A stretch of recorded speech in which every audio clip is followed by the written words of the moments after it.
Alright, and we're back. Apparently we got several things to do in the entertainment room, so let's see what we've got first. Okay. The selection of things to entertain ourselves with does seem somewhat limited. The ping pong table looks relatively unused. Guess it's not the most popular activity here. The karaoke machine appears to be in good order, as best as I can tell. No television or radio. Guess that makes sense, we aren't exactly in Korea's typical broadcasting range anyway. But there is a bar. Hooray for booze! I think the girls have already decided what they want to do. I hope they have some modern music on this machine. Does it have anything by David Bowie, sister? I'll check. Oh, R.I.P. David Bowie. We will miss you and your shiny balls, by the way.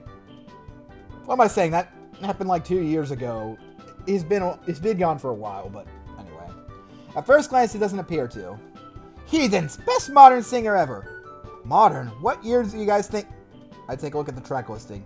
Dear God, it's like the 80s still lives on in Korea. There's even some 70s music scattered about too, which Jung seems rather excited about. Oh, I see something I want to sing. I'll go first. Okay, we'll relax and listen then. Yoonji and I take our spots on the rug and Jung pushes some buttons on the machine.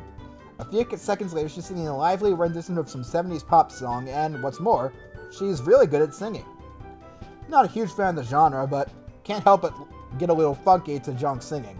So I find myself dancing. Okay, as well as one can dance sitting on the floor. It's really more just grooving with my head and shoulders. When she's finished, both Yoonji and I are clapping for her rousing performance. That is so unfair, Jung. You've gotten even better since the last time. Thanks, sister. I've been practicing in the shower every morning. Really shows. You could give a K-pop idol a run for her money. Well, not that she'd have much, since how long you've admitted that your country's currency is worthless. And nobody really gets paid for the arts here anyway. That compliment seems really shallow in this country, doesn't it? You mean well. I appreciate your kind words that mean much more in your country, where pop stars get paid more than teachers and soldiers. Touché. If we're done comparing the relative unfair pay structures in our countries, I think I found something I'd like to sing. Hit it! This time, Jung and I relax on the rug while Yoonji takes a turn rocking the mic. Looks like Yoonji's gone for retro 80s, also known as current hits in Korea. And she's singing like she's the solo star at Pyongyang's biggest stadium. Which I've recently learned is the biggest in the world, actually. Because, you know, infrastructure over food, I guess. She's pretty good, but she doesn't have the contemporary vocal range to stay consistently interesting. Her voice lacks the consistent color needed to perform to minimum music industry standards. Full-time consideration of another endeavor might be in order. Or, while I was narrating, Yoonji finished. I'd better clap for her. Very nice, Yoonji. You've improved as a singer as well. What did you think, Sean? Full-time consideration. I mean, you were good, Yoonji. Maybe not K-pop idol good, but it was a pleasant performance. Thanks. Yes, the windows have seemed to have stayed intact this time. They'll never find your body out here, you know. I'm teasing, sister. Anyway, I believe it's our guest's turn to entertain us. Very true. Here we are now. Entertain us. But the lights are on. Anyway, fair so. And I'll go pick a sound. Did they just reference Nirvana? Whatever. Both girls nod and I smile and sit down as I head up to the karaoke machine. Wasn't really kidding about skipping the dialogue. There are a few selections here that I think I could pass off as a decent effort with my vocal range. I think I'll choose... Well, I'm consulting this just to be sure. Okay. Alright then, let's go. 80s synth kicks in, strut the stage a bit, nail the chorus, time to rock the refrain. Well, the slightly modified refrain. Yeah, to be fair, if I was given a choice of those, I'd probably go with 80s, because that would probably be the songs I'd be most familiar with. Checking my audience, Jung seems to be listening like one would in a chord class, forced on you by university standards. But Yoonji, she's banging her head and whipping her hair around like she's one of my groupies. It's kind of cute, really. At some point during my performance, the strange girl from the hot spring has worked her way into the entertainment area. She's still in her suit, though. I wonder why she didn't don a robe like me. Or... Not even gonna try that, like the girls. After I finish my number, she steps up and starts speaking. Well, I think it's speaking, but it's a bit slurred, though. Guess she got more soju after all. I was hoping I'd find my favorite two hotties here, and Lowly Boy. Well, that's a pity. That chick robe really does fit him well, though, doesn't it? And that shirt on your busty sister isn't leaving much to the imagination. Why does everything come back to Jong being busty? God, you people! Still feisty. I like this one. I'll take them both. And now it's getting weird. Aw, don't be such a downer, kid. I got a fresh bottle of soju here. I'll even let you have a drink with us. If you'll excuse me, I need to go freshen up. So how about a drink, lolly boy? I wouldn't be much of a Marine if I turned down a drink even from... What's your name, anyway? Just call me Sumeragi. I'm here on business. What sort of business brings someone all the way out here? Sumeragi. Where have I heard that name before? Ryoma's dad? Okay, well, if you're going to meet a guy named Garen anytime soon, bring error-proof vest, why don't you? Whatever. Sumeragi pours me a small dish of soju.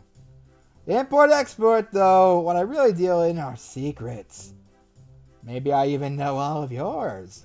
She's obviously not good at her job, as she's telling that to us, half sober, at a hotel. I doubt that. Jung and I are both in the People's Army. There's nothing we have to hide. That's what you like. It hardly matters what you believe. All that really matters is what other people believe about you. So let's trade secrets. About one in particular. I'll pose a question to you, and you can either answer it or take a challenge of my choosing instead. That sounds a lot like Truth or Dare, you know. Nonsense, this game is just child's play. My game involves getting her to open up a little. Why should I play along with your weird idea of a game? What are you, chicken? He's down there. I'm going to get the brunt of whatever anger you call... Nobody calls me chicken! Bring on your stupid questions! Well, this should be interesting. Okay, what color panties are you wearing right now? Why would you ask that stupid question? To watch you blush? Going to answer, or would you like the dare? I mean, challenge. It's a curse always being right. Hush you! Fine, what's your challenge if I don't answer? Nothing too stressful, just give me a nice kiss on the lips. This isn't good. Well, what's your choice? I choose... Sorry for the wait! Hey, I know! How about you sing us a song on the karaoke machine, strange lady? Yunji appears to have been saved by Zhong's appearance. You want a song? I can do that! Oh, I know just what song I'll sing. She heads up to the karaoke machine and she punches in a couple of buttons. Before the music starts, she grabs a surprised Yunji by the hand and drags her up with her. What the hell are you doing? The song is perfect for you. I know personally that it's one of your glorious leader's favorites. Then she busts into a rap song that's past the typical release date for music in Korea. Guess that explains why Glorious Leader was name dropped here. Oh, and Yunji is going to kill this girl. I better go get a body bag. I like nice butts and I cannot lie! Does she have a death wish? Oh good, we're thinking the same thing! Think they have any body bags around here? Yunji is getting flustered and doesn't seem to be able to react to the situation. Baby goddess! I don't need instant replay to review that this lady just grabbed a handful of Yunji's ass while spitting out the refrain there. And here is where the RIP kicks in. Yunji goes from flustered to all-out murderous rage. Thinks she's had as much as she stands and she stands no more. That does it! I'll give Yunji credit. She didn't kill this lady. But I'm sure every one of her ancestors felt the impact the slap Yunji just landed on her. Combined with the soju consumption, this lady is out cold. Hope that few seconds of grab-ass was worth the splitting headache she'll have when she wakes up. I'm tracking this woman's drunk ass to the brig. Go back to the room and I'll bring some soju. I plan on drinking with you under the table when I get back. She's so pissed I can't even bring myself to correct her incorrect jargon. Discretion is the better part of not having me feel Yunji's second slap shot out of the night. Well, there is one thing that bothers me though. Wait, this place is a brig? What resort doesn't have a brig? Every resort ever? Jong and I head back to the room and wait for the soju. Oh, and Yunji, I guess, since she's bringing it. A few minutes later, Yunji is back with several bottles of firewater. We're all exhausted, so we get to drink on mostly in silence. However, it's worth noting for her bravado drinking with us under the table, Yunji is the first one to pass out. Guess Yunji's a lightweight when it comes to her liquor? She talks a big game, but she has yet to drink anyone under the table. At least we're already... At least we're already where we're sleeping, so it's a nice chance not to having to get her drag her passed out body home. I cannot read today, apparently. Nothing else after that is said. I help Zhang tuck Yunji into bed, and Zhang gets in next to her. I crawl into my makeshift futon. After the long trip and the soju, I'm really beat. There's always tomorrow. So sleepy time now.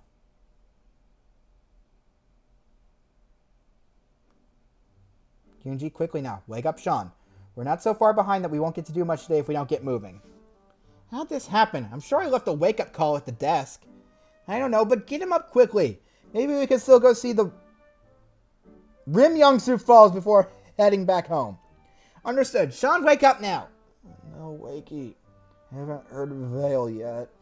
If you don't get up in the next 10 seconds, I'm going to slap you harder than I slapped that woman who drunkenly assaulted me last night.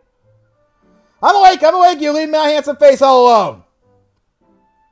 You two seem awfully down for being on vacation. We've overslept, and pretty badly at that. It appears the staff did not honor our wake-up call request. Either that or someone forgot to put one in. I did not forget, the staff forgot. Shut up. I didn't say anything, so... Anyway, so what's the story?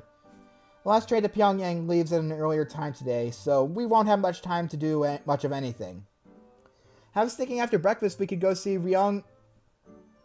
I don't know. From now on it's just Rimjob Falls. Rimjob Falls before heading back home. Sounds like a good idea. Is it like a waterfall or something? Not just a waterfall, but a spectacular conglomeration of 42 waterfalls that cascade into the Rimjob River. It's a really beautiful spectacle of Korea's natural beauty, unspoiled by Western capitalist poison. Well done, sister. You finally memorized the tour guide's phrase for Rimjob Falls. It sounds beautiful. Minus the BS spiel about capitalism. I brought our breakfast here. Let's eat and get changed quickly so we can hike over there. Let's do it. We quickly hustle around, getting changed and eating cold noodles and beef. Before long, we made the short hike to Rimjob Falls. I have to admit, the beautiful spectacle of Korea's natural beauty line wasn't just propaganda. Rimjob Falls is truly a spectacle of its layered multiple waterfalls that empty into a river below. The two girls that have accompanied me here are also beautiful spectacles of Korea's natural beauty. You can't just say things like that out of nowhere, Bagechi! Oh, did I say that out loud? She says that she blushes at the unexpected compliment. That wasn't supposed to be said out loud, but I won't take it back. Oh. Same thoughts in-game, Sean and I.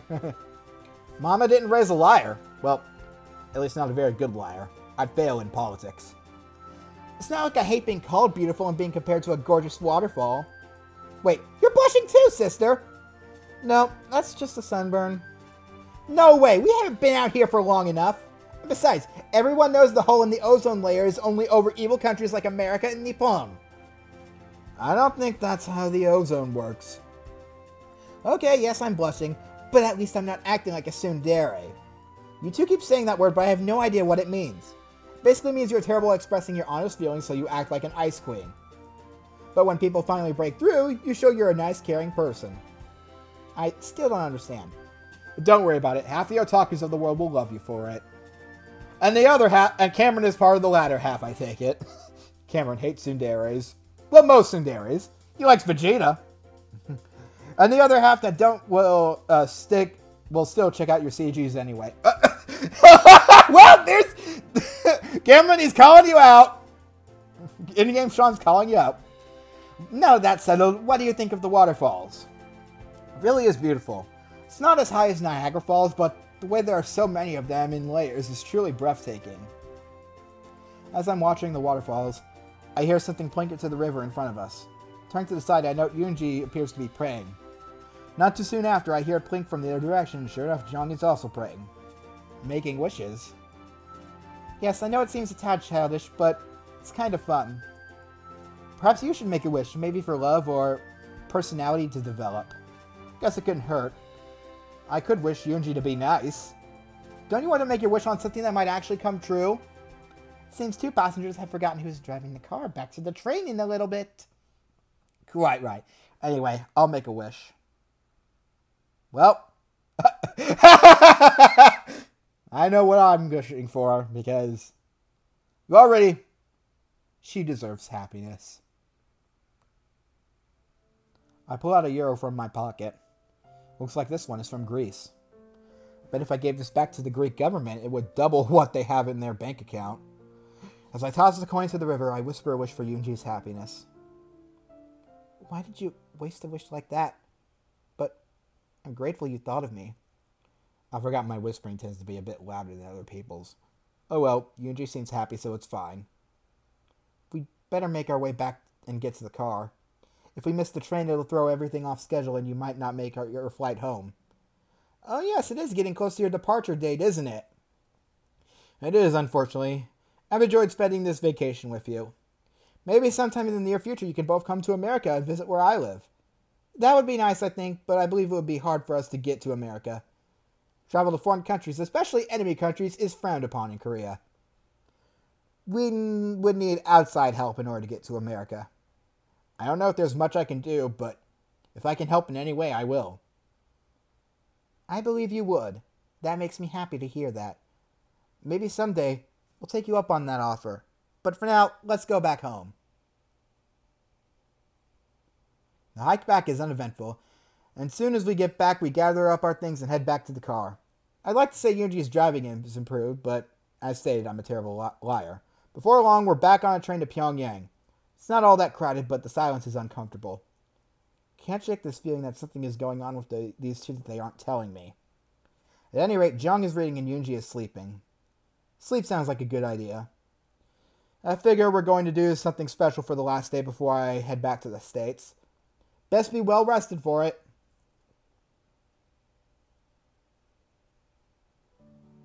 We've gotten back from our short mountain getaway together. It was pretty fun despite the temperature resembling the time I got drilled in Alaska. When I was assigned to Alaska, not drilled like in the you-know-what. Moving on. The trip back was pretty uneventful. There weren't too many people on the train, so no seat incidents to worry about. The return was definitely faster than the trip there, though. I mean, we're actually home and it's not even past national curfew.